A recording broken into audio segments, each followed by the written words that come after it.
Excellent. Thank you, Cam. Good morning, everyone. I'm Jeff Baker, Arapahoe County Commissioner and Chair of DRCOG. I'm going to call to order the RTC meeting for Tuesday, December 16th, 2025. This is a virtual meeting only, so welcome, everyone. It's good to see you, even if it's just in the little square boxes. We thank you for coming. Are there any public comments this morning, Cam? Okay, thank you, Mr. Chair. I will give it a moment to see if there's any hands raised at this time. Not seeing any. Back to you, Mr. Chair. All right, thank you. Just before we move on, I just want to make sure that if anyone is attending by the public, you can use the raise hand feature, and Cam will be able to see that. So if there are any comments. Still not seeing any. I think we'll go on ahead and move on to item number 3. This is the meeting Chair summary. Baker? Yes. Sorry, sir, if I could. Oh, yeah, public Yeah. comment. Sorry, Jacob. Thank you very much. Thank you, everyone. Jacob Rieger, Transportation Planning and Operations Director at DRCOG. Just wanted to bring to your attention that you all should have received an emailed letter yesterday from a coalition led by Denver Streets Partnership. They did convey some comments on an item that you have on your agenda today as an informational item related to the 2050 Regional Transportation Plan draft project and program investment priorities. Again, today we'll talk about it as an informational item coming up on the agenda. It will come back to you in January as an action item. I will put that letter from Denver Streets Partnership in the chat just so you all have it. We will post it as part of the record of the meeting materials for this meeting.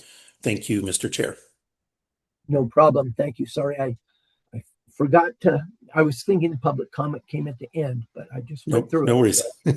All right. So now we're moving on to item number 3. Hopefully everyone has had a chance to look at the October 14th, 2025 RTC meeting summary. Are there any comments, corrections, or amendments that we need to make to those meeting summaries?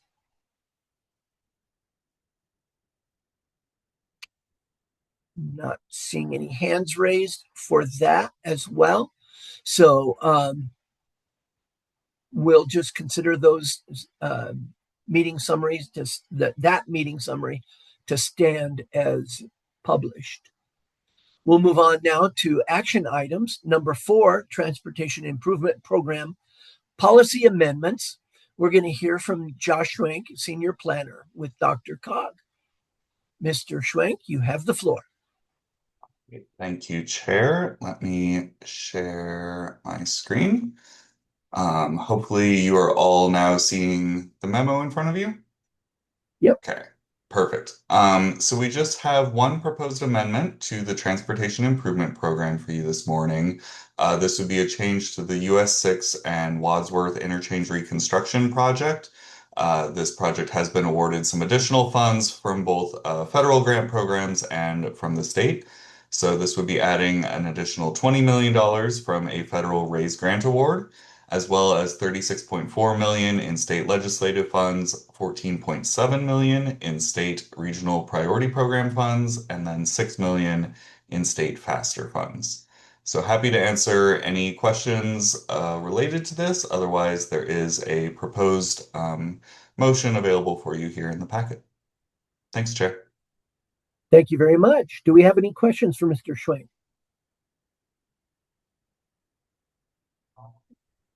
Cam, if you'll help me identify if anyone raises their hand. I'm not seeing any.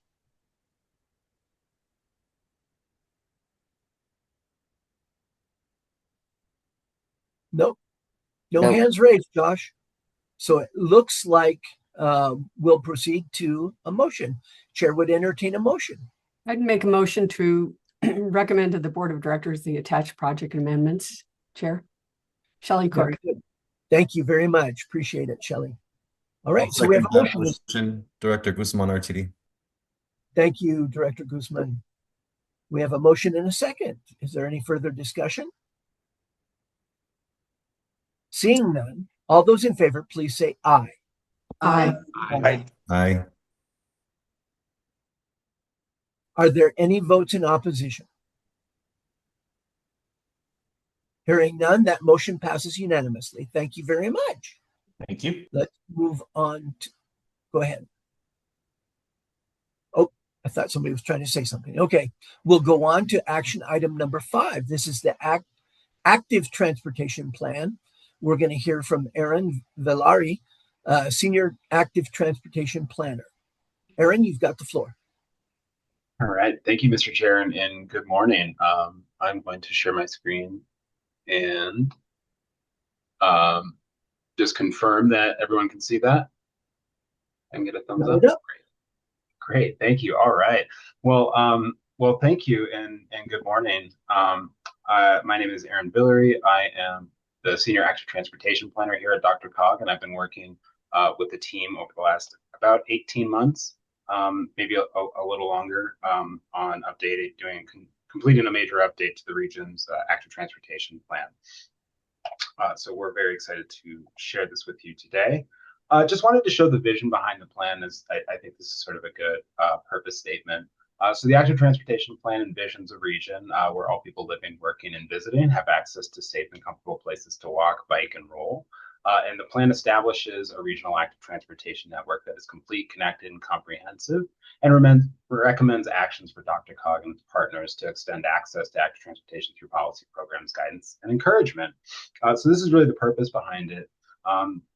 And I want to just kind of glide through the planning process and how we developed and sort of give you some of the key high-level recommendations that came out of the plan. So the planning process, we really focused on the chief effort, I think, in developing this plan was being very collaborative and iterative with an active transportation advisory group, centrally, which is formed of DRCOG's member governments and partners, and really bringing in those partners in very active participation. So throughout the life cycle of developing the plan, that group, which was populated with representatives from most of DRCOG's member governments, as well as our partners at CDOT and RTD, held 8 committee meetings throughout the process, completed 2 in-depth surveys, and also participated in 3 network review periods to really make sure that the core components of the plan were both met DRCOG's goals for a regional network, but also aligned really well with local planning and local initiatives. We also conducted some really targeted public engagement. One of the things that we set out to do, and previously when we talked to this committee, is we really wanted to focus on identifying where were people, who was facing barriers to using active transportation in the region, where those barriers are and what they were, and being really targeted. We sort of talked about this as the curb cut effect, being really targeted in developing a plan that addresses those needs so as to lift up all users. And so we held 5 focus groups. We conducted office hours. We had bike to work day events, and we also had a community advisory group that we consulted and shared information with. And so we really focused throughout this plan on engaging some specific populations and groups of people to have a plan that we felt really targeted those who need the curb cuts most. We also, one of the chief products was doing network analysis or network developments. This was based on a lot of technical analysis and stakeholder feedback to update our 3-part network for the region's active transportation system. So we developed that network. We developed plan recommendations, both through, and these were really focused on DRCOG actions. And so actions by DRCOG staff working with our partners. So the sort of crux of this was a lot of time working with DRCOG staff and developing feedback, and then of course vetting that with our advisory group.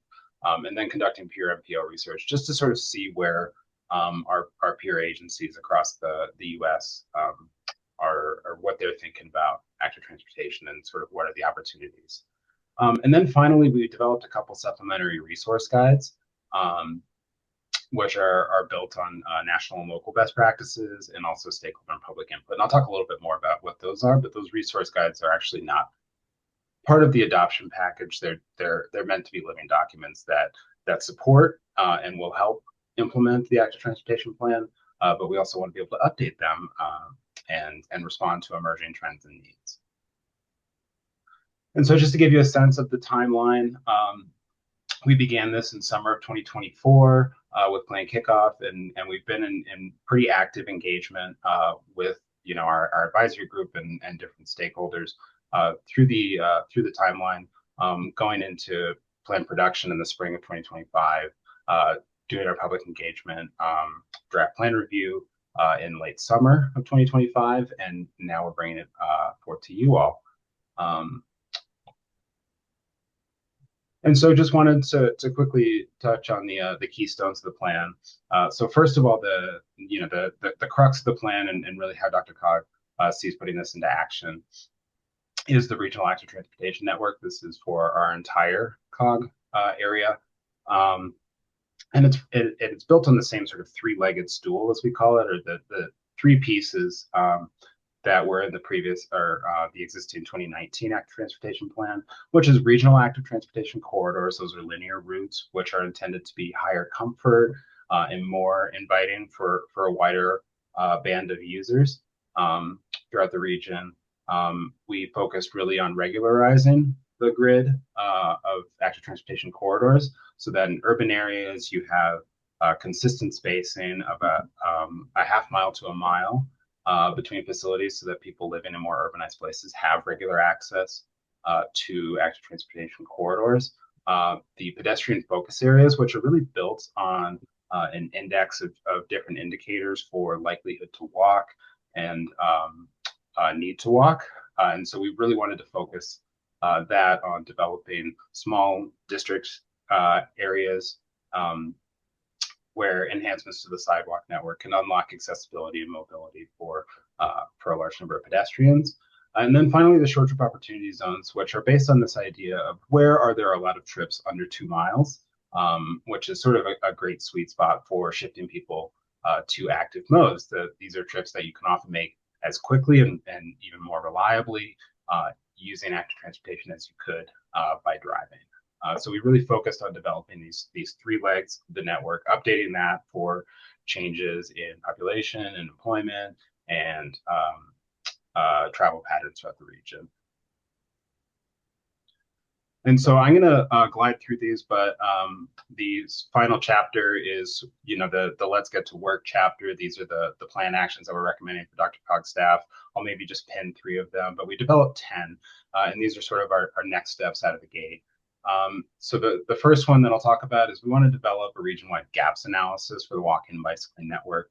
Now, especially that we've identified the active transportation network for the region, we want to actually go through and do a really thorough review of where are the gaps in that regional network, and what at a very high level what it might cost to fill in those gaps.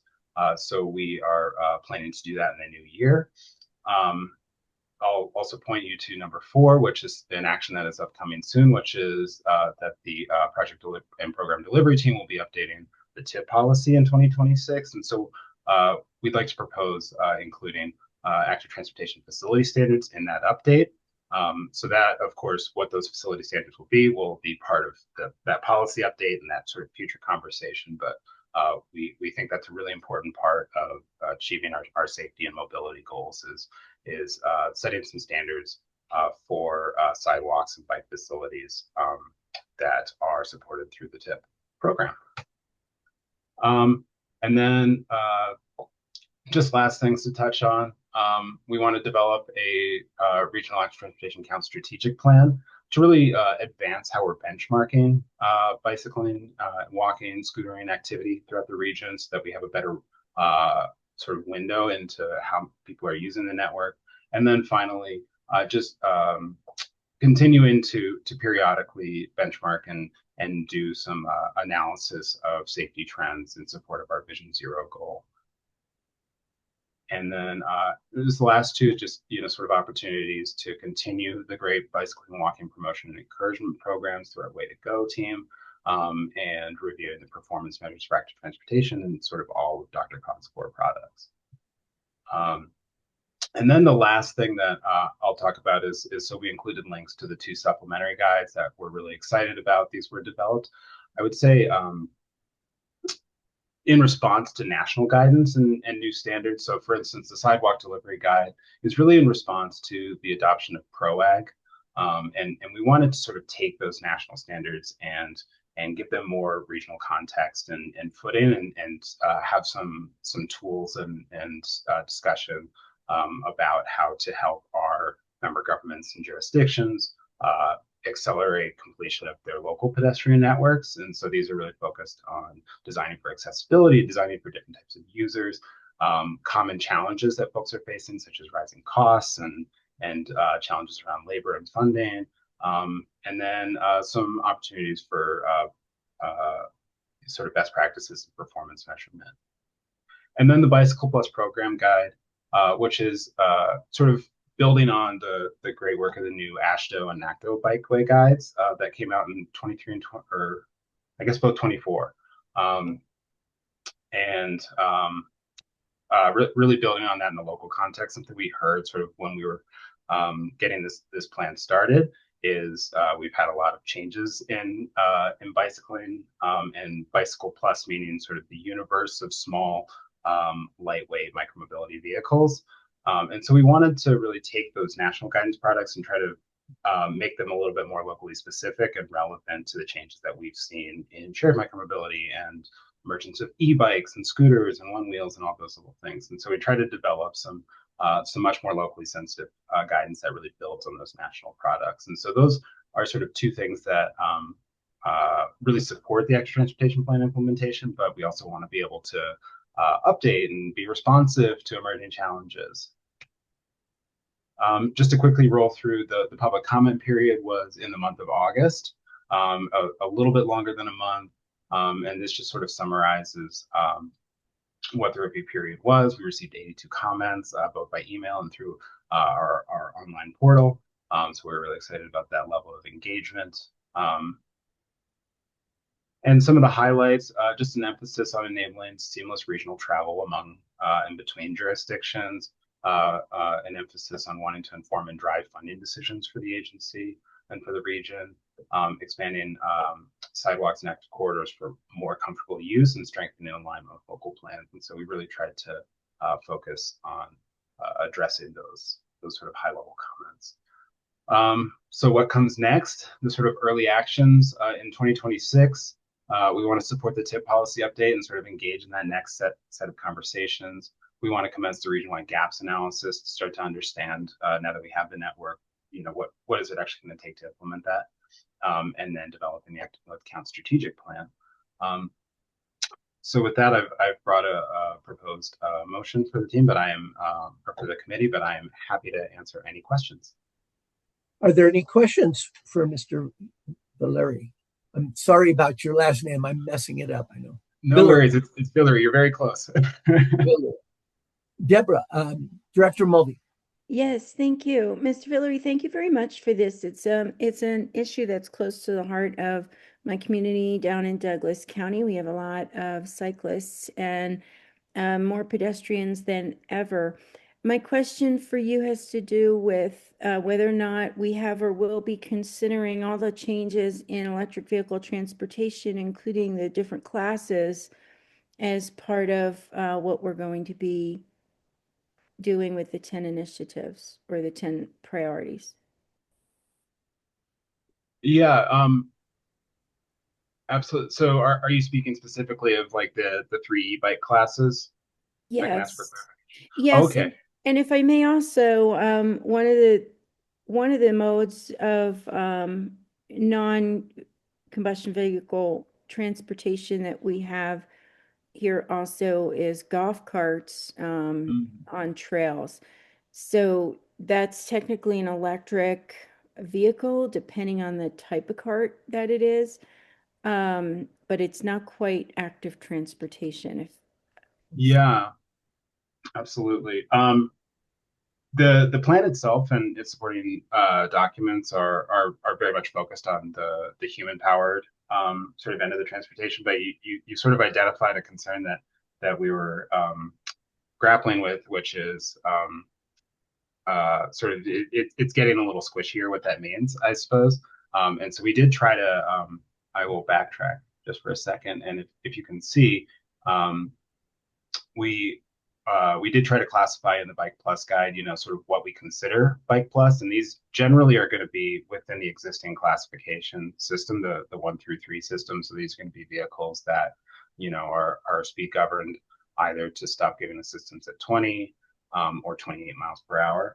We really didn't touch on golf carts or those types of vehicles. Something that I think will be coming up is sort of one of our next actions in the UPWP in later 2026, 27 is the current plan, is to update the active modes crash report. And I think one of the things that this will that might get to touch on is sort of the distinction between e-bikes and e-motos, which is a powered vehicle that often uses bicycle infrastructure, and so we want to understand some of the safety implications around that. But I would say the universe of the plan is really limited to what we would call Bike Plus. So it's really making policy around those existing classifications, and because that's more of a state issue, DRCOG is probably not planning to make recommendations on the specific classifications, but at least from the staff level. But ultimately, I do think that's a conversation that lies with this committee and with our board as well, to think about sort of future policy recommendations there. Thank you, Director Jones. Oh, sorry, Director Mulvey, do you have a follow-up? I do, please. Yes. What we see in our community is the use of the electric powered conveyances on a human trail, like a multiple use. And so my follow-up question is whether or not we're also considering how to integrate the two. And then the third question would be electric powered conveyances on roadways, not in a bike lane, and how we handle that. And I know a lot of that's municipal ordinance, but the biggest concern we have in our region is my two follow-ups, and mostly the second follow-up I just stated about how do we integrate safely the use of these higher speed electric conveyances with paths and trails that have traditionally been used by foot. Yeah, absolutely. And I think the Bicycle Plus program guide kind of is going to do the best job of starting to get at that. And that was one of the things that we really heard from this committee and from the board when we kicked off the plan was not that specific question, but about, you now have all these users who travel different speeds and have different size and operational characteristics. And so we did try to include some of that guidance in the Bicycle Plus program guide. Like, for instance, we have like a shared use path level of service discussion, which is really about like, what are the thresholds that you need to start thinking about separating micromobility from pedestrians, for instance, where it's going to start to get uncomfortable or have conflicts for people walking and who might not be going more than 4 to 6 miles an hour, depending if they're walking or running, versus somebody who's traveling 20 or 25 on a class 3 bike, and that starts to create more conflicts. So maybe that's a good discussion to pin for or to continue having as we think about sort of the future iterations of the Bike Plus program guide, and something that we're trying to get our hands around, I would say.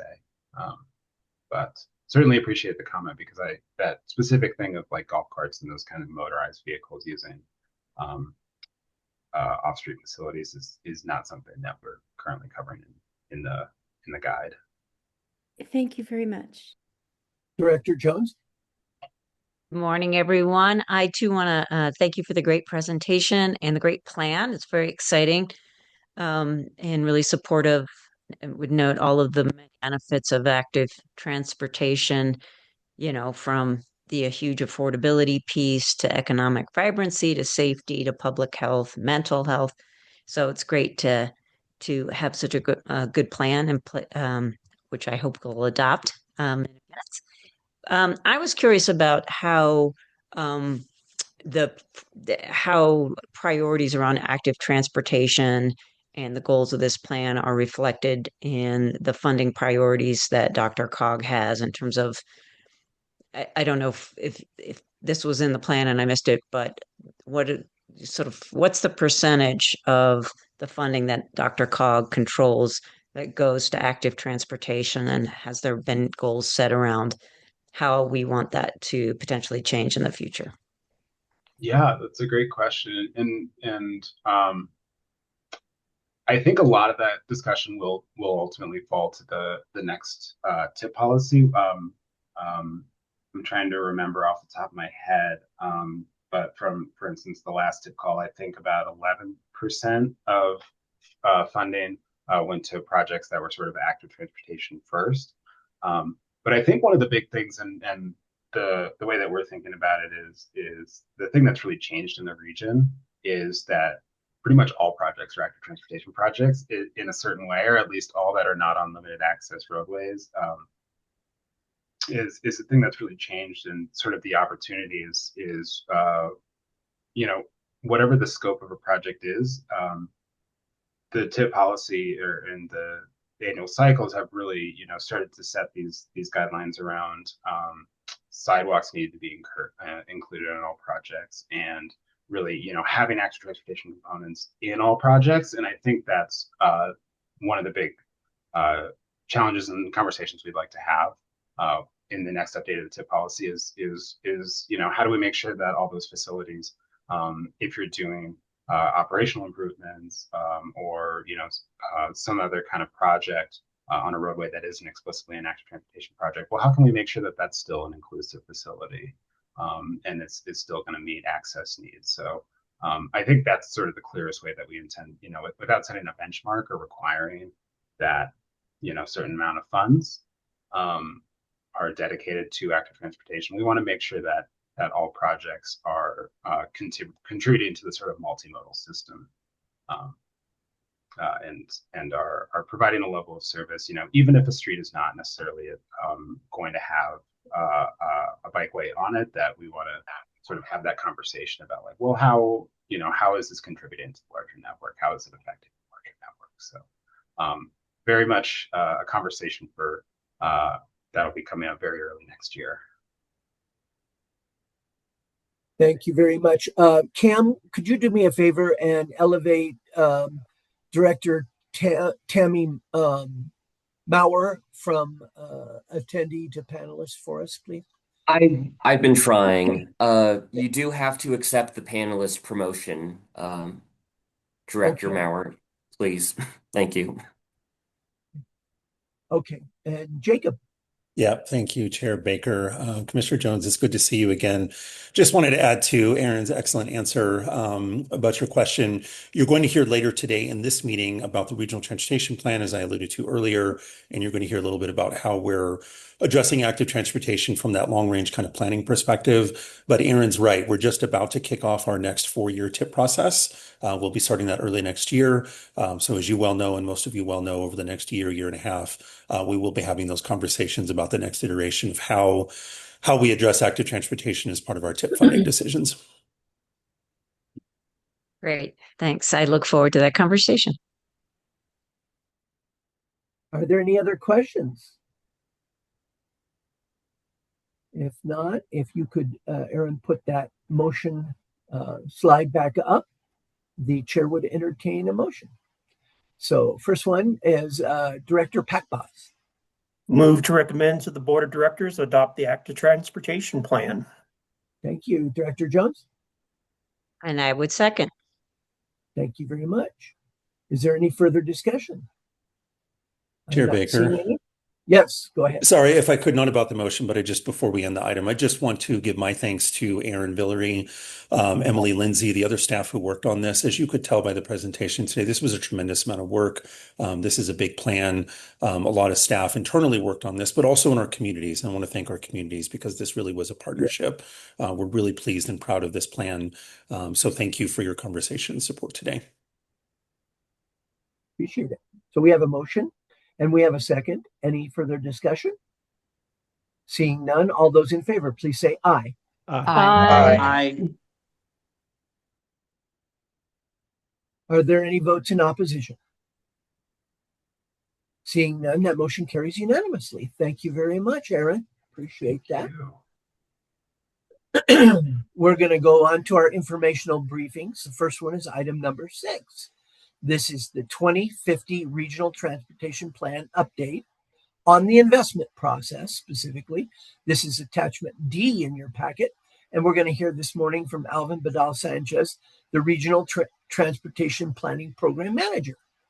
Good morning, Alvin. If you are unmuted and everything, you may proceed. Thank you, Chair. Good morning, everyone. Let me get my screen share going and we can get into the RTP topic.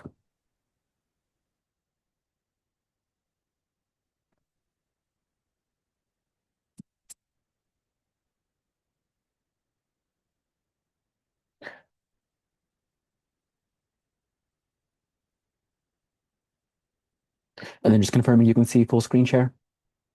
Perfect. We'll appreciate the opportunity to discuss our regional transportation plan with everyone. It's been a number of months since we've been before you on our RTP update, so did want to provide an overview of where we've been in the last few months, where we'll be going. And so the meeting materials, the meeting packet reflects a lot of the work that's occurred in the last 3 to 4 months related to the investment priorities that we'll ultimately be recommending for the next 2050 RTP. I'm going to push us back into the summer, which is when we were starting to discuss what that call for projects looked like. We ended up doing a number of one-on-ones with different county forums with potential project applicants to identify what the best process was. We received concurrence on that call for projects framework from the TAC, RTC, and the board, and ultimately we held our call for projects in late August to mid-October. Right after that, we pivoted to evaluating all of those submittals, and I'll run through what our evaluation process looked like, how we engaged with our regional partners, with our local member governments.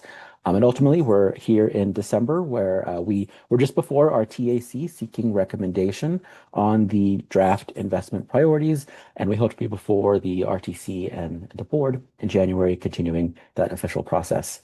The TAC did unanimously recommend the list as it was presented with a few tweaks from the meeting yesterday, but there is still space over the next month to continue that conversation before it comes before the RTC and the board. Before I get into the call for projects, the submittals that we received, I do want to also speak to one piece that we worked with our committees and the board on, which was carryover projects, as we call them. So there are a number of projects in our plan that are under construction or that have construction funding or are in the NEPA phase or have NEPA funding. And we didn't want to spook any of those project applicants. So all the projects that you're seeing on this map were carried forward automatically into the next plan. So these applicants, these sponsors did not have to resubmit these projects to be included in the plan. We carried those forward automatically. Some examples include Federal BRT, CO7, I-270, so a broad range of projects across the region. You'll also notice most of these sit in what we call our 2020 to 2029 staging period, that magenta color. So it makes sense. These projects are pretty close to being implemented and opening for traffic or revenue service, as you'll sometimes hear us say. So these we carried forward automatically. Shifting to the submittals, during the call for projects, we received 133 candidate project submittals concepts to evaluate. The bulk were from our county transportation forums, our local member governments, but we also received applications from CDOT's Region 1 and 4, RTD, and then a new piece this cycle was there were projects submitted by DRCOG staff on behalf of some of the regional applicants focused on regional VRT. So that was a new piece this most recent cycle. All of these projects were evaluated together. So these were not broken down by who the applicant was. We did not evaluate CDOT projects separate from DRCOG projects. They were all in the same pot, being scored with the same criteria and in the same conversations with everyone. So I'll touch on what all of that looked like over the last few months. Before I get into that, just an overview of how those submittals shook out. So we did do a high level review of what the project's primary improvement was proposed. So on this bar chart, you can see about 38% of the submittals that we received were focused on roadway improvements. This was not just new roads or roadway widening. Some of these were roadway reconfigurations, but there are also a number of projects in the operational safety space, active transportation, transit, and then a few in interchange and bridge improvements. But as you heard in the most recent item, and what you often hear from us or you'll see from your own processes is all of our projects have a lot of different enhancements, improvements tied to them. So while we were seeing maybe a plurality of projects being roadway projects, the bulk of projects that we did receive a submittal for included other improvements that they wanted to include in the larger corridor, in the larger concept. So the bulk of projects do include active transportation enhancements, bicycle pedestrian facilities, regional trails, operational safety improvements. Those could be intersection improvements, intersection safety, Vision Zero improvements, and then continuing also transit bridge improvements and interchange project improvements with a number of other projects. So generally speaking, when we're looking at concepts across our region, all of our projects or concepts are touching on a lot of different ways that folk walk, travel, roll around the region. If you add up all of the projects that we received in our call, that was about $11.4 billion. With our current understanding of the revenue available out to 2050, we think there's only $7.8 billion to spend on projects in the Denver region through our regional transportation plan. So we needed to whittle that 11.4 down to 7.8 billion. As you often hear, our regional transportation plan is not a wish list. We believe that every project that we include in the plan can be complete by 2050 with the revenue that we anticipate being available. And so 7.8 billion is where we currently stood at the moment.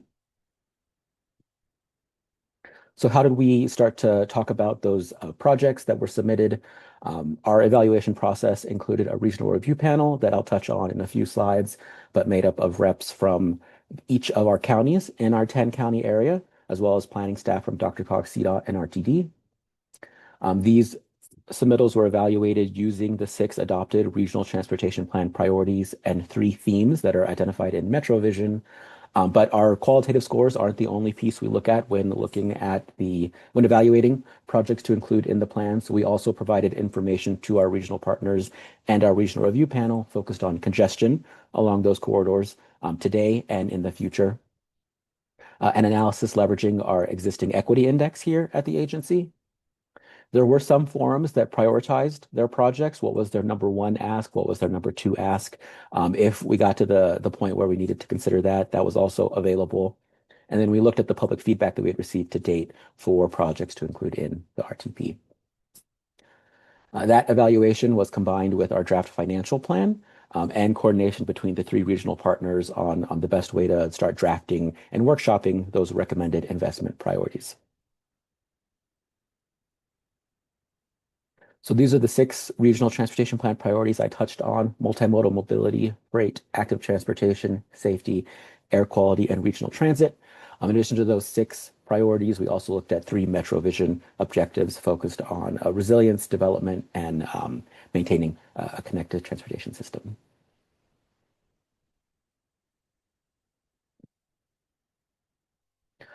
When it came time to the call for projects had closed and we started to meet, almost as soon as that call closed, we've had weekly meetings with planning staff from CDOT's Region 1 and 4, RTD, and DRCOG working through all of the submittals. And then we also convened a regional review panel, as we called it, 3 times in early November to discuss all the submittals as well and to review the draft recommendation list as it was starting to be developed. The regional review panel was focused on our county or our forum perspective. So that included a representative from each of our 10 counties across the Denver region. We held these meetings virtually, so we were able to get participation from across our region, including our members in Clear Creek and Gilpin. So great to see them in the mix discussing priorities as well. It was also an opportunity to share experiences. A number of our counties or our forums did leverage our criteria to identify projects to ultimately submit in the call for projects. So we wanted to hear what might have been missing in our criteria that we should be considering. How did the process work for them? What should we be considering as we continue to evaluate projects? We got some additional feedback on our plan priorities. Right now, you saw the 6 on that most recent slide. Are those 6 still the most appropriate? We've heard maintenance come up a lot in our public feedback, our stakeholder feedback. Should that be a priority moving forward? So we wanted to vet some of the existing frameworks that we have in the regional transportation plan. And then, like I'd mentioned, they did also review the draft lists as they started to be workshopped and developed to ultimately be put out for recommendation. Shifting to the regional partner check-ins. So these were with the planning staff from the 3 regional partners, DRCOG, CDOT, and RTD. We reviewed all of the submittals in comparison to our own regional priorities that we have through our different planning processes. Ultimately, we were also focusing on submittals that might impact CDOT RTD's facilities or services, and whether everyone at the table was aware of what was being asked and if there was a general concurrence with the improvement that was being proposed on those facilities or corridors. The regional partners did also workshop and draft the recommendations, so making sure projects were reflected appropriately in different staging periods, appropriate costs, what should the concept be that we ultimately show in the plan. And the last piece, aligning those draft recommendations with the own planning priorities within CDOT or RTD. As CDOT's going through their own 10-year planning process, making sure at least the first 10 years of the RTP match what we're hearing through the 10-year planning process, and not having any surprises through either of these planning efforts. Shifting to a piece that we haven't touched on yet through our conversations is the financial plan portion of our planning process. This pie chart is focusing only on the 3 regional partners. Our financial plan does attempt to capture revenue from our local member governments, from discretionary funding we think might be available, but this chart's only looking at the 3 regional partners, CDOT, DRCOG, and RTD. As in most cycles, the bulk of revenue that we anticipate being spent on the transportation system in the Denver region is RTD's system, but CDOT does also contribute almost 30% of revenue in the Denver region, and then what DRCOG administers through our own process makes up about 7% of the revenue available out to 2050 that we're looking at from our regional partners. But it's not just how much revenue we think is available out to 2050, it's also whether it's actually open to be put on projects that's not already called for. So a second piece that we do with each of the partners is identify how much of that revenue is actually available to be allocated to projects that are individually listed in the regional transportation plan. So just because there might be money available doesn't mean it can be put on a project that's on our web map, that's a row on a spreadsheet. So in this case, each chart shows that breakdown by each of the partners. About almost a third of CDOT funding or revenue that's available is available for projects that we would individually list and map in the plan. The 69%, as an example, CDOT's about to go through their HSIP process. That's an example of a funding source, a program that we would say is a program. We would not list those projects individually in the plan. We know those projects will occur out to 2050, but we don't know what they are yet. And so those are not available for the individual projects that will show in the RTP. When it comes to DRCOG, since there's a little more leeway through our planning process to identify revenue that's available for projects, you'll see the bulk. Almost 3/4 of our funding is going to projects that would be individually listed in the RTP. And then RTD is focused on maintaining the existing system, fix it first mentality. And so you'll see the bulk of their funding is focused on what we're calling programs, but there still be high ticket items related to maintaining, enhancing, operating the existing transportation system. One of the attachments in the meeting packet is the recommended list of projects as it currently sits. This is a pie chart looking at the funding breakdown in the next RTP with that recommended list. Starting with carryover projects, those were projects that we committed to carrying forward into the next plan, not having our applicants or sponsors resubmit those. About a third of funding that we anticipate being available for projects out to 2050 is already captured by projects we committed to carrying forward into the next plan. We prioritize projects that were resubmitted for inclusion in the regional transportation plan. So if there's already a project right now in the plan and an applicant resubmitted for it to stay in the plan, we prioritized keeping it in the plan. And so the green pie chart slice is resubmitted projects that we're proposing continue to stay in the RTP. So a little over half of funding that's available out to 2050 for projects would go to projects we already have in the regional transportation plan. And then about 14% of funding in the next plan would be for new projects. So those are projects that we do not currently list in the regional transportation plan that did bubble up through our evaluation process that had high scores, high congestion scores, high equity index scores, ranked high within the counties, represented public feedback that we had received. And so about 14% of funding in the new plan would be to new projects that are not currently listed.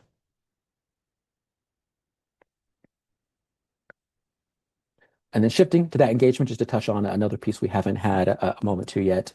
We've been doing engagement over the life of the plan. We did have an online survey through our social pinpoint site.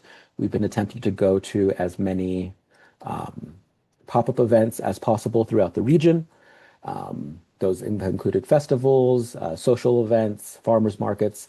Then we also convened two focus groups, the Civic Advisory Group and the Youth Advisory Panel. So we also got their engagement.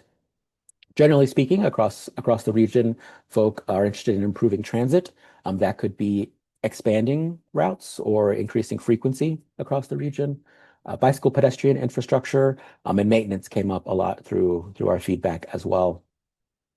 Safety was a frequent topic at our pop-up events as well, but that varied a little depending on where we were in the region, or whether we were talking about vulnerable roadway user safety, emergency evacuation safety related to wildfires, like in our mountain communities.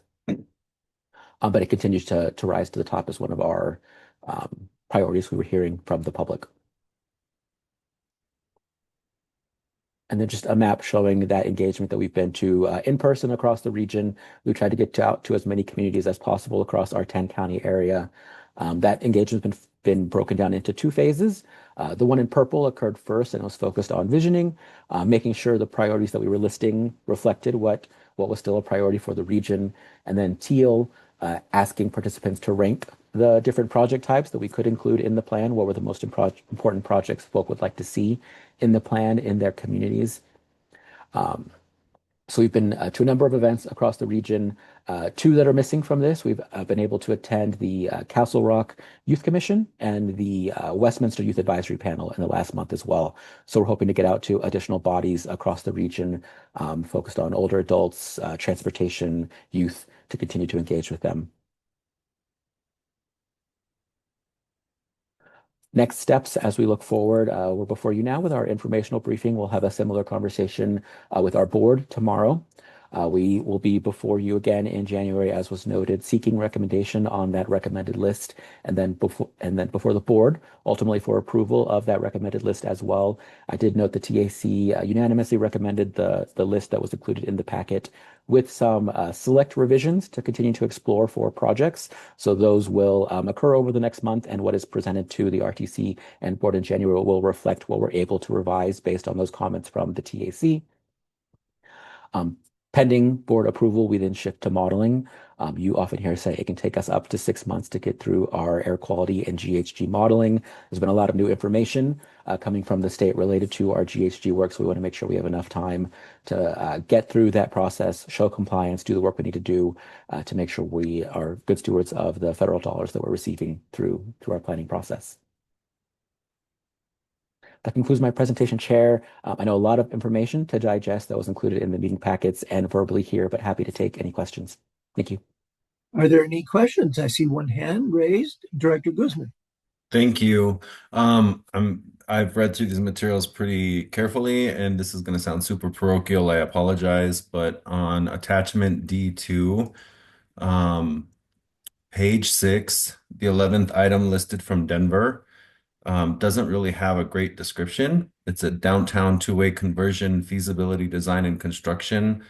And then it says downtown Denver selected named streets within downtown. What is that? And do you know what it refers to? Because if we move forward with this, I'd like to have, like, there's a few here that make sense where they wouldn't have a clear description, but there's no scoring on this. It's clearly a congestion part of the city's plan, but they're not stating what it is. So do we know what that is? And I'm sorry to put you on the spot, but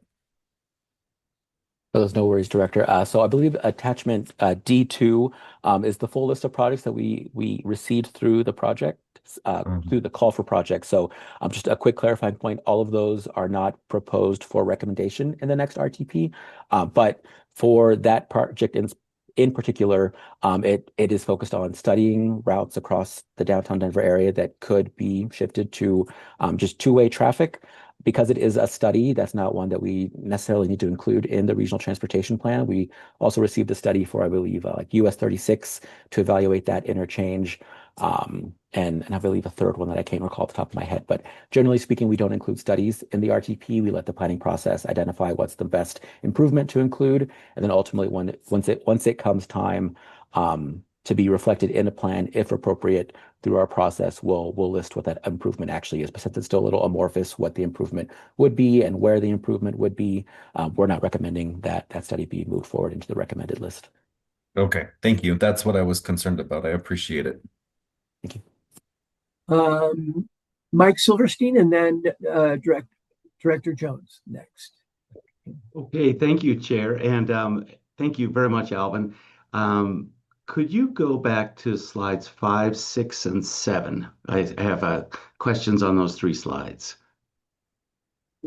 So with slide 5 and slide 6, that I'm a little confused about the difference because we have the same categories on the x-axis and different bar charts. So the first question I would have is, does federal funding dictate? I'm sure it does. Maybe you could describe that a certain amount of these funds go to, say the roadway category, the 38%. So this is selected because, boy, with the money we have, 38% of it must go to this category, or are these all choices that have been made based on the funding we have and the projects submitted? Could you describe that a little bit? So there are project eligibilities with the different funding that DRCOG administers, CDOT RTD, besides a few funding codes that are focused on bicycle pedestrian infrastructure, potentially transit projects. It is up to through our conversations through the TIP policy how those funding breakdowns ultimately end up occurring. The slides you're seeing, the charts you're seeing on slides 5 and 6 are specifically focused on just what we received through the call, though, not how it's being broken down in the recommended list of projects. So this is just all 133 projects that we received through the call. And it's not I forget the number that's ultimately being recommended in a separate attachment. Okay. To delve a little into both, though, this slide 5, primary improvement. This was a high-level staff review of what the maybe bulk of funding was being proposed for in the project. So that was an identification by staff based on different checkboxes that were identified, that were selected through the application that we had in our call. The second slide was still based on that information included in the application, included in the submittals, but there wasn't a cap to different improvements you could select. So even if you were a bus service project, you could also select you're going to improve intersections, you were going to widen sidewalks on the roadway, you were going to rebuild a bridge on the corridor. So any improvement that was selected in those project applications included in this chart. So that's why you're seeing those percentages change, and why I had noted earlier, the bulk of our projects in the region, despite what their primary improvement might be, would still likely improve active transportation along those corridors. Sure, and thank you for that. And this gets to the comment letter that was sent out right before the board meeting. I believe it was yesterday, from different advocacy groups, and it seemed to focus on in this area here. But I just wasn't clear from the slide presentation. The background that you've just described, Alvin, that these are project proposals, not funding decisions. So did I characterize that right? Yes, these two charts are just focused on what we received through the call, not ultimately what's being recommended. Okay, great. And then the final question I have is on slide 7, the next slide. This gap of about close to $4 billion, and what's available and the what was submitted. So again, this isn't a decision on things. It's just basically said we have $7.8 billion and we have $11.4 billion in requests. And so the decisions have to be made how to get down to 7.8. What makes the cut and what doesn't. So that, I think this helps a lot. Thank you. Thank you. All right, Director Jones, and then Shelley Cook after her. Thanks so much for the presentation. I guess I'm following up on Mike's line of questioning. I guess I had some confusion too about what is being recommended versus what's been proposed. But I guess my question really had to go to the heart of the public engagement and feedback that you said you'd received. Sounded like there was a preference on investing funds in improving transit, bike infrastructure, safety, and maybe maintaining the existing network. And I'm wondering how those values and public preferences are reflected in the draft recommendations in terms of the projects that are being proposed for funding, because it didn't seem like the project submittals necessarily reflected that same emphasis. So I'm just curious about how, now that projects are moving through the analysis and recommendation process, whether or not what's coming out the other end reflects those same public values and preferences. Yes. So I need to pull up the TAC presentation to make sure I had my amounts and facts right. So one of the frameworks that the framework that we developed to identify recommendations to ultimately include in the plan, one of those pieces was including what we call programmatic projects. So those are often projects that don't rise to our definition of reasonably significant over a mile motor vehicle capacity, transit capacity over a mile. But including those projects because they were a priority that we had heard through the public feedback and through the various events that we attended, including more of them and including them in a slightly different way in our financial plan. So it was pulling from a different side of the ledger, essentially. So we are proposing in our investment strategy about 2.5 billion in regional transit projects. That includes our regional BRT network, as well as other transit priorities across the region, like CO7, CO42, I believe Ridgegate down in Douglas County as an example. About 870 million towards safety projects, and these are projects that are specific to safety. They're not roadway widenings that are adding bicycle or pedestrian facilities or adding crosswalks. These are specifically safety VRU projects. About 1.1 billion to active transportation projects. So those are, again, are specific to bicycle pedestrians, the way people walk, bike, roll throughout our region, whether those are bicycles and bike lanes and sidewalks or regional trails, just depends on what we ultimately received through our call from the various counties. And then we have a couple other breakdowns by the different regional partners, but we did maintain our current structure of including different and quote smaller multimodal projects in the plan because they were a priority that we were hearing from the public last cycle, and we were still hearing from the public this cycle. That sounds positive. Yeah, I look forward to seeing that in paper and trying to digest that. But and can you talk to us a little bit about the round of sort of near term versus long out year funding, and whether or not there's changes in focuses in terms of immediate funding versus what's going to be is in the plan, but no current funds identified for. So for the regional transportation plan, we consider any project that we list in the plan to be fiscally constrained, to be reasonable assumptions that it will occur out to 2050. We do break it out into smaller periods to help with our air quality modeling and our state GHG modeling. So in I believe it's attachment, before I actually just say the wrong one, D4, one of the columns focuses on staging period, as we call it. So that's where we're as anticipating that project being complete, open to traffic, open to revenue service, being usable. We did try to focus some of those active transportation, safety, freight projects in the earlier tiers where possible, recognizing that those projects could occur sooner than potentially a motor vehicle capacity project over X miles. And so we do break out projects across the life of our plan to show fiscal constraint, and also reflecting where we think projects are in their project development timeframe at the moment. One piece that will occur later into the next year will be how those staging periods are leveraged in the transportation improvement program process. So that those will be future conversations through TIP policy about what funding is available for which projects, when, and how. Okay. Thank you.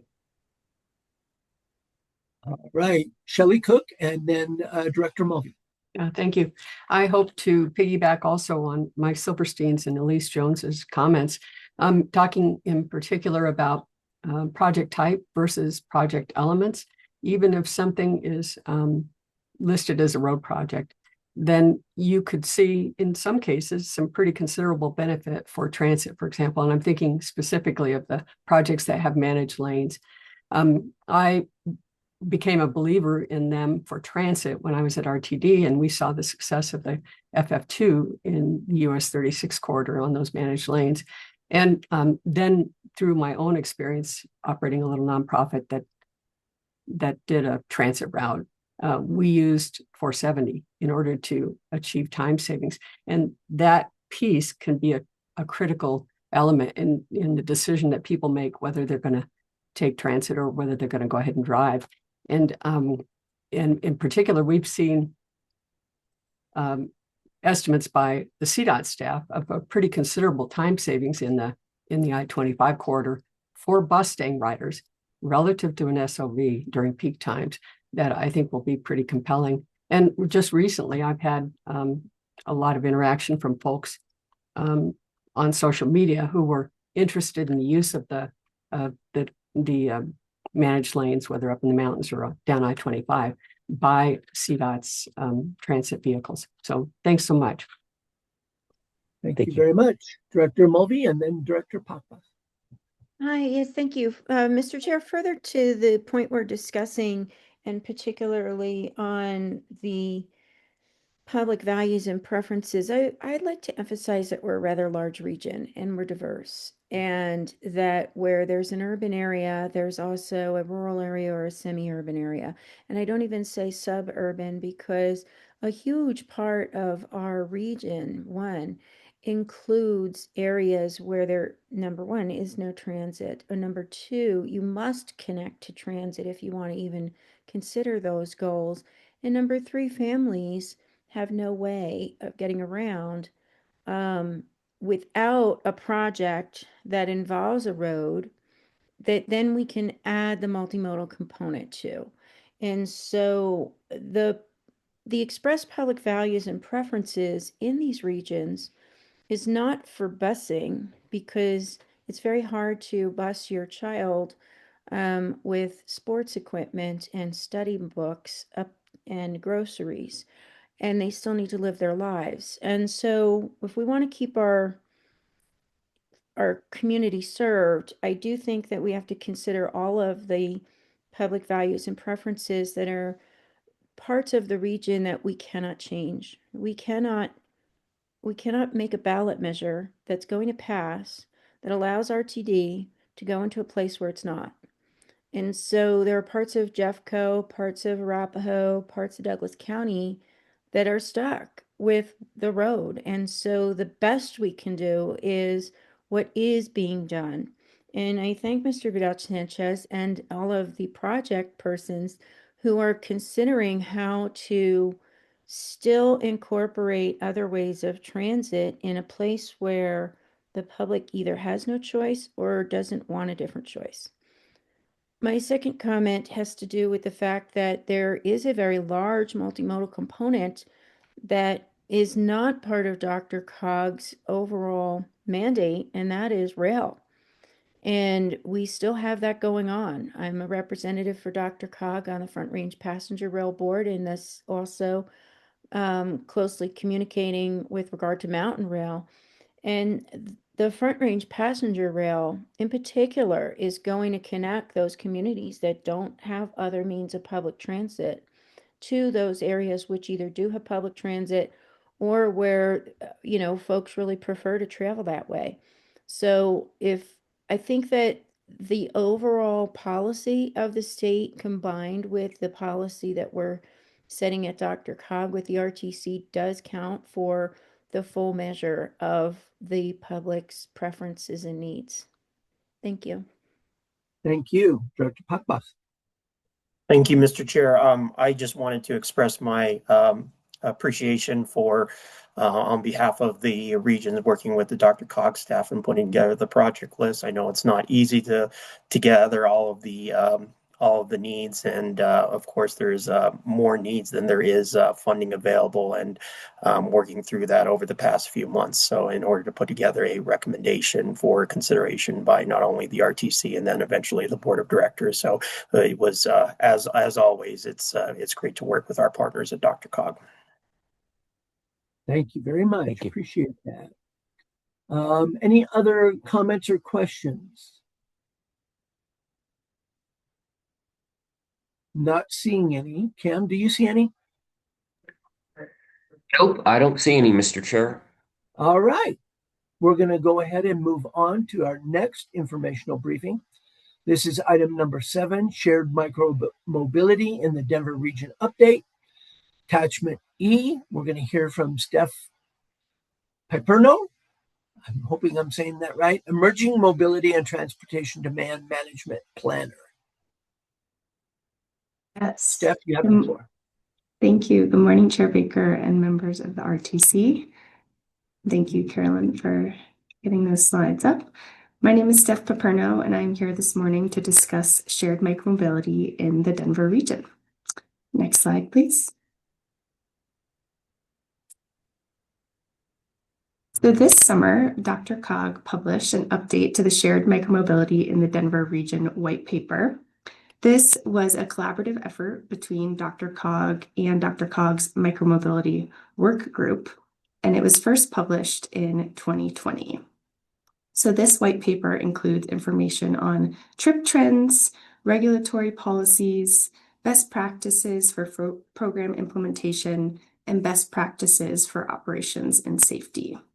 In addition to the 2025 update this summer, we also developed a 2-page checklist to guide agencies who might be looking to implement shared micromobility for the first time. Next slide. So before we go too far, what do we mean when we say shared micromobility?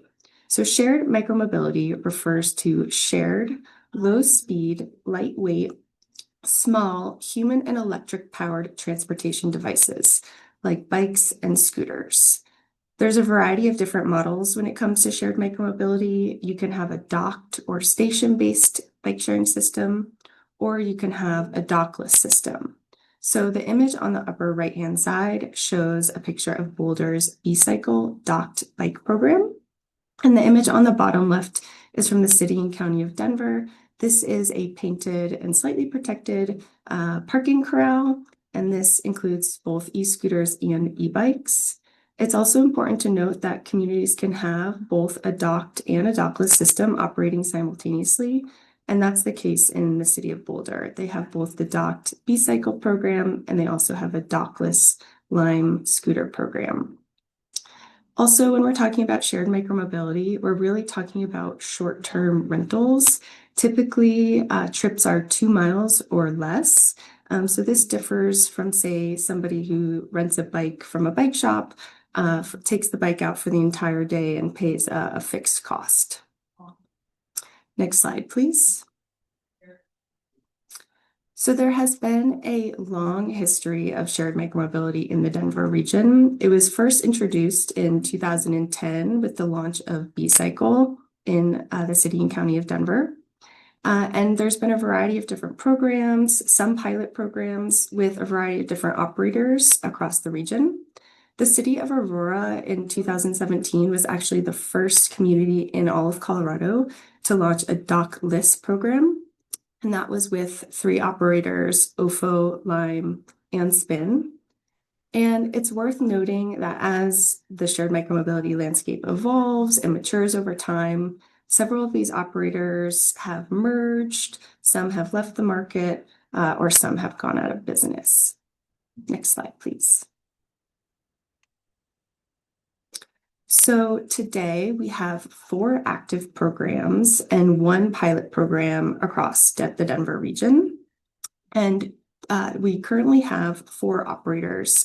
We have Bird, Lime, B-Cycle, and Spin. And all 5 of these programs offer exclusively electric devices. B-Cycle in the city of Boulder used to offer traditional bicycles. However, they switched to a fully electric fleet back in 2021. And some organizations in our region, not listed here, offer bike library programs where people can rent bikes for hours or even multiple days. So Northeast Transportation Connections, a transportation management association, they launched a bike library program back in 2018. And more recently, the Montbello Organizing Committee launched a bike library program in 2024. And those programs are typically available for those community residents. Next slide, please. So DRCOG also publishes and maintains a shared micromobility story map, which visually shows historical and active programs in the Denver region and also across the state of Colorado.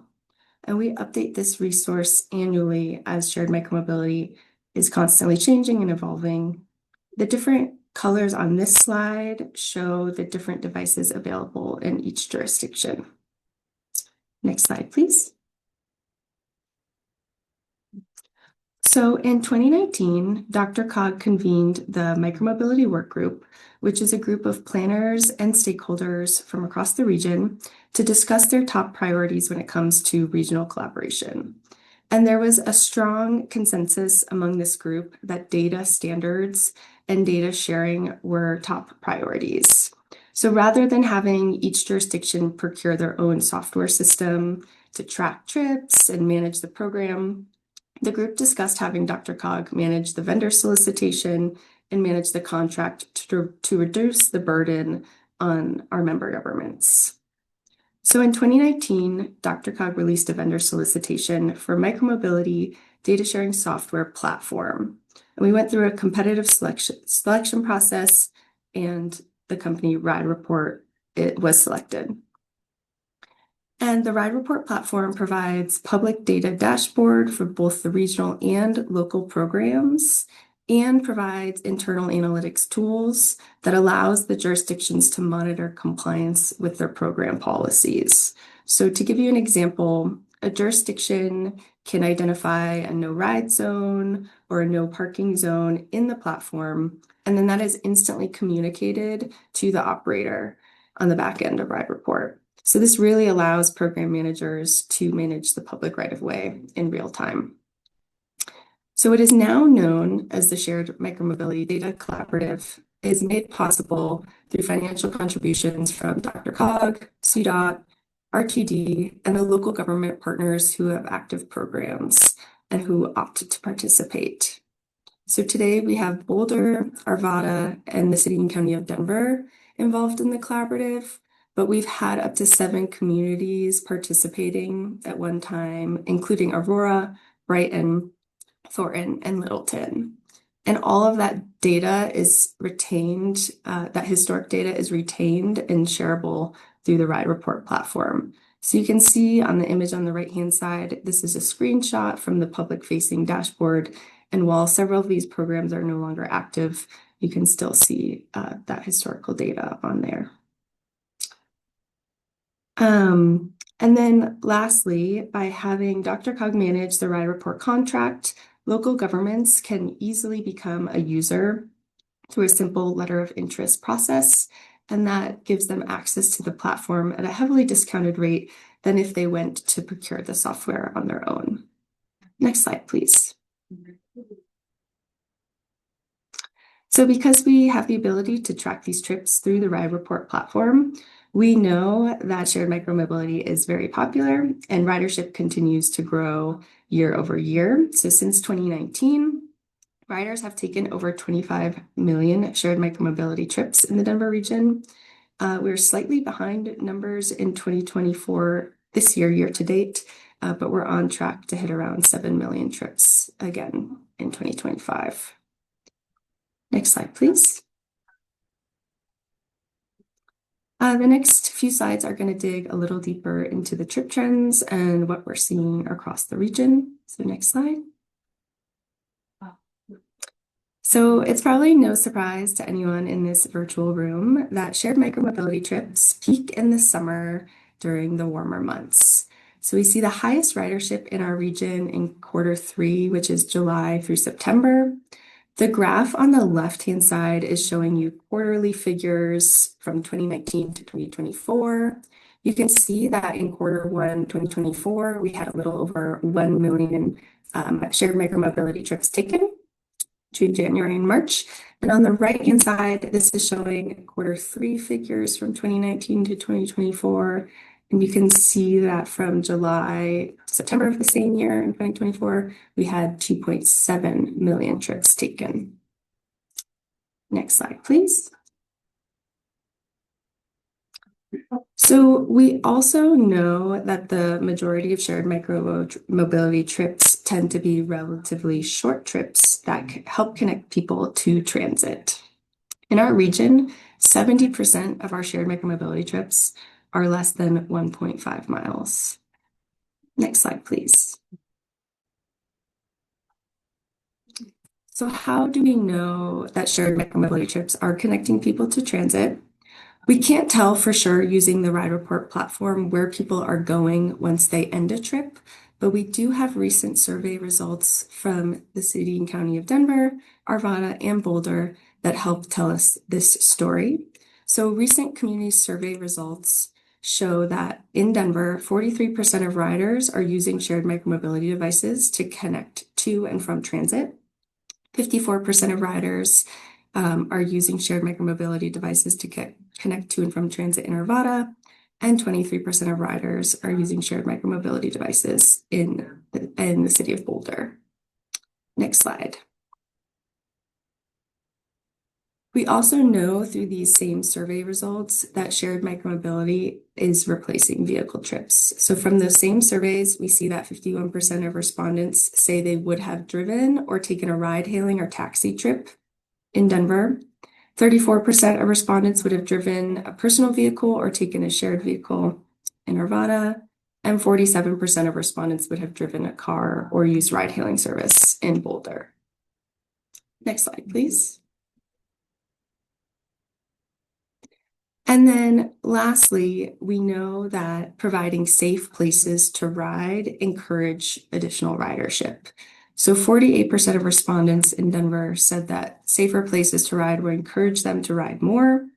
32% of respondents in Arvada said they would ride more often if they had safe places to ride. And in Boulder, they worded this question slightly differently, but 43% of respondents reported a preference to travel on sidewalks due to feeling unsafe in the street or unprotected bike lanes. Next slide, please. So we know through our yearly ride report survey and through speaking with the shared micromobility program managers that missed parking and sidewalk riding continue to be challenges. But jurisdictions and operators are coming up with new and creative solutions to address some of these problems. So on the left-hand side, you can see, it's a little hard to see, but in yellow, this is by Union Station in Denver. They're implementing mandatory parking zones in certain areas where devices must be parked in these painted parking corrals, like you see on the right-hand side, or the red areas in this image on the left. These are no parking zones. So through the Ride Report policy features, you can identify where devices are not able to be parked in those no riding zones. Next slide, please. And then we also know that sidewalk and some of the operators, like in this example, Lime, are testing new beta technologies to assist riders with route planning so that when you go to rent a device, you can put in your end destination and the app will share a recommended route that utilizes bike facilities, trails, protected bike lanes, in order for the rider to avoid riding on the sidewalk. Next slide, please. And so there are a lot of exciting things happening with shared micromobility around the region. The City of Boulder is conducting a recompete for its operators, which will be going out soon. The City and County of Denver is also conducting a recompete for their operators, which was released in September and is since closed. the city of Longmont is leading the Northwest Regional Electric Bike Share effort, and they actually just recently released and closed their RFP. The city of Golden is conducting a docked electric solar charging bike share feasibility study, and that's funded through DRCOG's Innovative Mobility Set Aside. And then Denver South is piloting a new parking technology through a Norwegian company called Spark Park in their Greenwood Entertainment District. And that pilot will be running through the summer of 2026. Next slide, please. And finally, if your jurisdiction is interested in pursuing shared micromobility, but you might not know where to begin, DRCOG is always happy to help brainstorm ideas and answer any questions that you may have. DRCOG can and has helped with developing data standards and data sharing requirement language. We can brainstorm and review regulatory structures and program governance. We can onboard and train local agency users on the Ride Report platform, and we can provide technical assistance to advanced shared micromobility planning through the Innovative Mobility Set Aside. And with that, I would be happy to take any questions. Thank you. All right. Any questions for Steph? I'm not seeing any hands raised. Cam, do you see any hands? Let's give it a second to see. But nope, just like you, I see no hands at this time. All right, great. Her contact information is up here on the screen. So if you do have any additional questions or think of one later on, please give her a call. We're going to go ahead and move on to informational item here that we've got. This is fiscal year 2025 annual listing of obligated projects. And is this one we go into? Is Josh? Nope. No, Mr. Chair Baker. That's Yeah. just read at your own time. It's important to take a look at, but yeah, not something we need to take time out of the meeting to review. Yeah, Chair today. Baker, I'll just say 10 words about it just for the record. It is a federal requirement that MPOs, including DRCOG, once a year publish a list like this. This literally is a list of annual obligations for the last fiscal year. And so we're showing the projects that have received dollars through that obligation process. So it's really just a transparency and a federal requirement. So excellent. Thank you very much. All right, we'll move on to our administrative items. Item number 9. This is member comments or anything for the good of the group. First up, we'll have CDOT Director Pakbas. It's as we're getting into December, it's a little bit of a slower month. We will have the Transportation Commission meet virtually next month, or excuse me, tomorrow. I don't know why I said next month. We will meet tomorrow virtually to discuss a couple of items related to the TAM budgets and the TAM planning budgets and our regular budget supplements. But otherwise, we're continuing discussions on our 10-year plan and continue on as DRCOG has. But otherwise, I would turn it over to the commissioners on their updates. Excellent. Shelley? Yeah, thank you. Not much to add, except that I would note that we do have an action item tomorrow to transfer $3 million within the Office of Innovative Mobility budget to support the Front Range passenger rail effort. And that will be executed going forward through an IGA that lays out, for example, the schedule of release of those funds, plus performance metrics and things like that, just to support that very worthy effort underway for Front Range passenger rail. And then on the 10-year plan, we've had workshops on sort of the west part of Colorado, regions 3 and 5 last month. And next month we'll have proposed projects and a workshop on 1, 2, and 4, more of the east side of Colorado. We're continuing to get input on those. And would also note that for 270, the comment period is still open on that one. So, oh, one last thing is we had a field trip since we've met. It was back in October, and we were, as a commission, able and staff able to take Amtrak up to Glenwood Springs. We toured RAFTA, a new maintenance or expanded maintenance facility there. Heard about their great programs, and then on the way back via Mustang, we were able to see the Hanging Lakes tunnel operations. Vail Pass work, the new rest area up there, caught up at what's happening with Floyd Hill and the housing that has been built and is occupied in Frisco. It was just a really beneficial trip. So thanks. That's all I have. Excellent. Cam, help me out here. I don't see anybody else from CDOT on here. Yeah, let's give it a second. I know there were a couple others. Mr. Chair, if I could help Yes. out, it is Commissioner Jones and Commissioner Marcano, I believe, are online. Excellent. If they would like to give updates. Yeah, definitely. Elise? I'm still feel like a new kid on the block here at the Transportation Commission, and I don't know that I can improve upon what Chair Cook described in terms of the work that the TD is engaging in, but would echo that we are deep in the 10-year plan process. So if folks have input for us, please send it our way. Appreciate it. Juan, do you have anything else? Commissioner Baker, good to see you again. Good to see you. Good morning, everybody else. The joy of going last. That's mostly all been said, but I'm excited to be part of this group. Very much so far, been enjoying my time on the commission.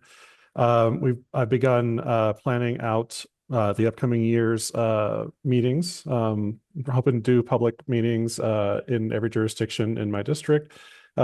So we've got the list of all of our member jurisdictions, and I'll be reaching out to start to schedule those. And just excited to be part of this really important work in our region. Thank you. Excellent. It is really good to see you again. We'll go to RTD. We have General Manager and CEO Deborah Johnson.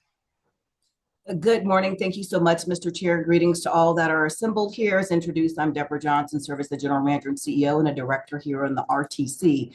Just a couple of items I'd like to touch on before yielding the floor to the directors from RTD that are here this morning. I am pleased to report that our Calamath project completed on Tuesday, November 25th. That is part of our full depth rail reconstruction effort.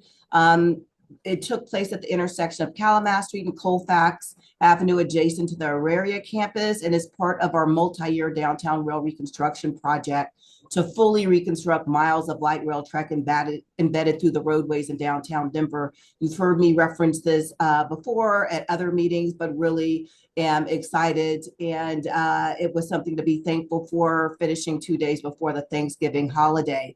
And just for everybody's edification, when I talk about reconstruction, in a full depth process, it involved removing all current track infrastructure, concrete rails, ties, and ballasts. And as we go forward, subsequent project phases will continue in 2026, and some phases may occur simultaneously. And the upcoming phases that could happen concurrently is indicated are Colfax Avenue alignment reconstruction, the downtown loop mid-block sections. You may recall in the summer of 2024 that we did 5 intersections. Coming up spring, summer, we anticipate doing the mid-block sections and then the Wilton Street corridor. Following the conclusion of the Calamath work, we implemented a special holiday light rail service in the downtown area. It began Friday after Thanksgiving on November 28th, and it'll continue through Saturday, January 3rd. This special light rail service now operates every 15 minutes, 6 a.m. to 11:30 p.m. between I-25 Broadway and 30th and Downing stations. And all currently adjusted light rail lines and their destinations, including the H line, terminate at the Southmore station and the D line rerouting into Denver Union Station. And this service will continue until RTD's January service change takes place on Sunday, January 4th.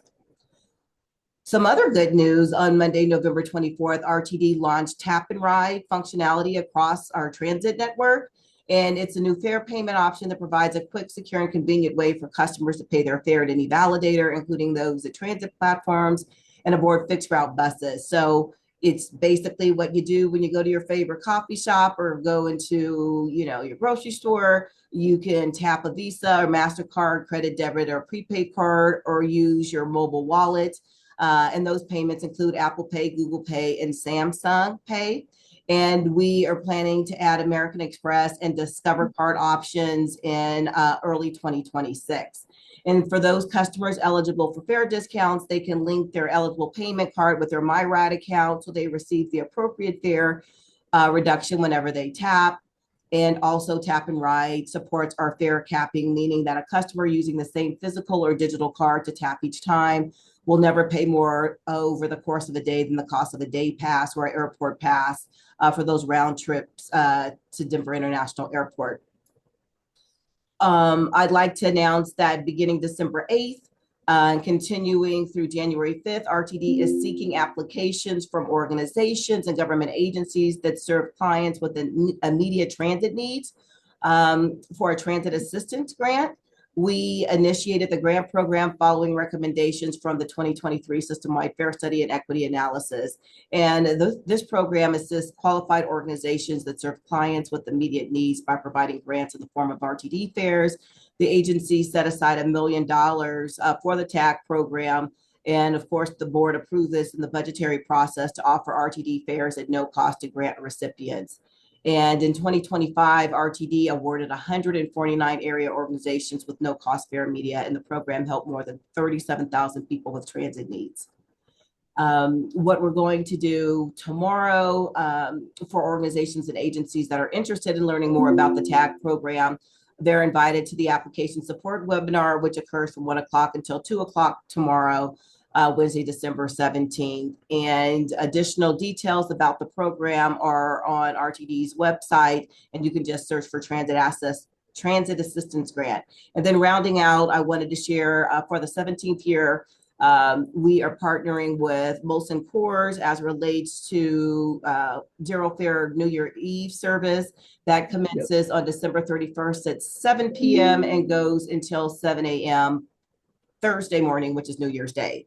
So with that, I will yield the floor and wish you all happy holidays and see we now have Director Guzman, Director Banker, and Director Larson, and want to see if they have anything to add. And then my teammate Bill Soroy is here as well. So with that, Mr. Chair, thank you very kindly for the opportunity to provide that report. Thank you very much. Karen Baker does have her hand up, so we'll let her go first. Yes. Hi, thank you very much. I apologize for my video not working. My laptop has been misbehaving lately. But all I wanted to add was that we had a great meeting last week, a joint meeting between RTD, Front Range Passenger Rail, CTE, CTIO, and was the first time we've actually got together and started to talk, which is wonderful. The service delivery plan is supposed to be ready for Northwest Rail, Front Range Passenger Rail up to Fort Collins mid-January. So we are very much looking forward to getting some hopefully final information on that, as well as what the negotiations are going on with Burlington Northern to try to get our final cost estimates as to how we can hopefully go forward with building rail up to Fort Collins. And that's all I have to say. And Merry Christmas, Happy Holidays. Thank you, Karen. Appreciate it. Director Guzman? Thank you so much. I am going to rely very heavily on my general manager, CEO, to correct anything I misstate here. But I do want to address, unfortunately, we never celebrate life lost. It's a tragedy when somebody dies. The fuel tanker that struck the Yale Bridge has impacted our services on the E and the D lines in the southeast part of Denver. That said, the agency is continuing, RTD is continuing to do work to make sure that we get this mitigated before the new year, if at all possible. So right now, it's important for folks to know that the E-line trains south of the Southmore station are running every 15 minutes and operating every 30 minutes between Southmore Station and Denver Union Station, as we continue to work with CDOT and the Denver the city and county of Denver, sorry, and the Department of Public Health and Environment to get the cleanup efforts and the reconstruction done.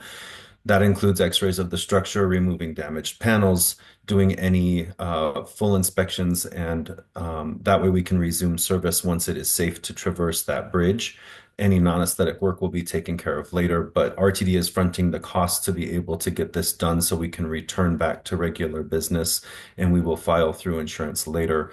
The information is findable on the RTD website, and it is being updated as quick as possible. Big shout out to the team for finishing that Calamath project. I don't think anybody realizes how important that was to get it done on time.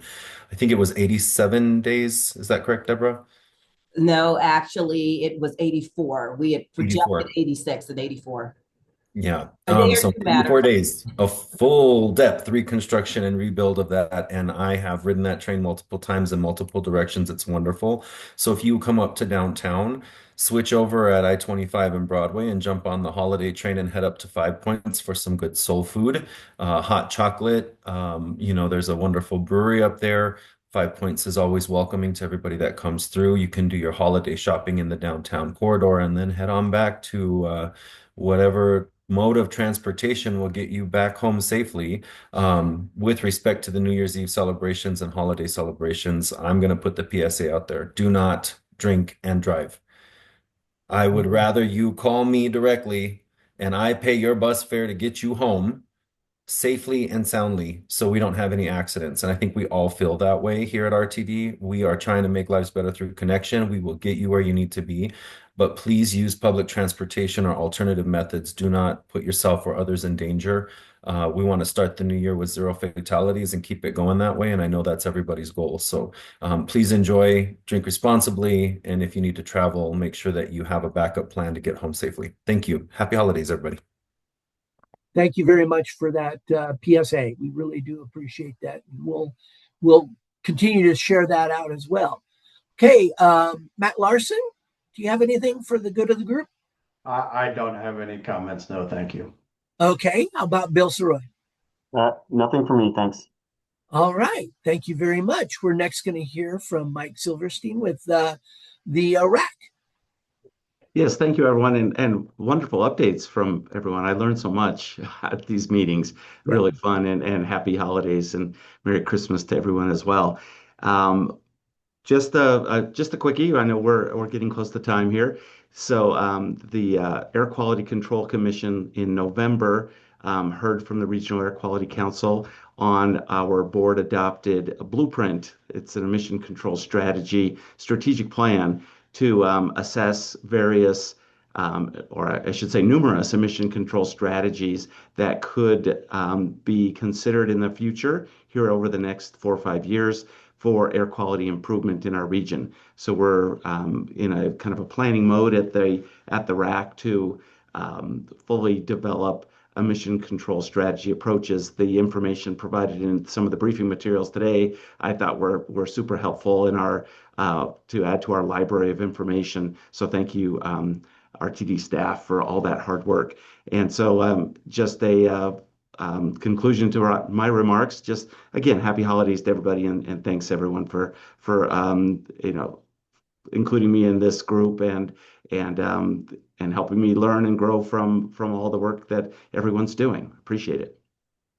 Thank you very much. I have one thing to add. I don't know if you've may have already heard about this, but Xcel Energy is planning a PSPS, a power shutdown for safety in the eastern part of the Arapahoe County and I believe Adams County areas tomorrow, starting at noon, due to the high wind warnings, and starting at noon. And they don't know when it will end. It just depends on when the winds die down. But I think that's one of the first times I've heard that Xcel Energy is actually planning one of those safety shutdowns. So if you need more information about that, it's all posted on Xcel Energy's website. Is there anything else from any of the members? I'm not seeing. Oh, there's a hand. Saw one hand. Deborah has her hand raised. There we go. Director Mulvey. I want to thank CDOT for the Front Range Passenger Rail meeting. It was very productive. I'd like to offer one nomenclature correction. It is a service development plan. So if you're looking for it online, you'll see it abbreviated as SDP or service development plan. Thank you. Perfect. Thank you very much. So as a reminder, our next meeting will be January 20th, 2026. One last opportunity for anyone to share anything that they might have. I'll add my wishes for happy holidays, Merry Christmas, and a Happy New Year. We'll see you again in 2026. Happy holidays. Thanks, everyone.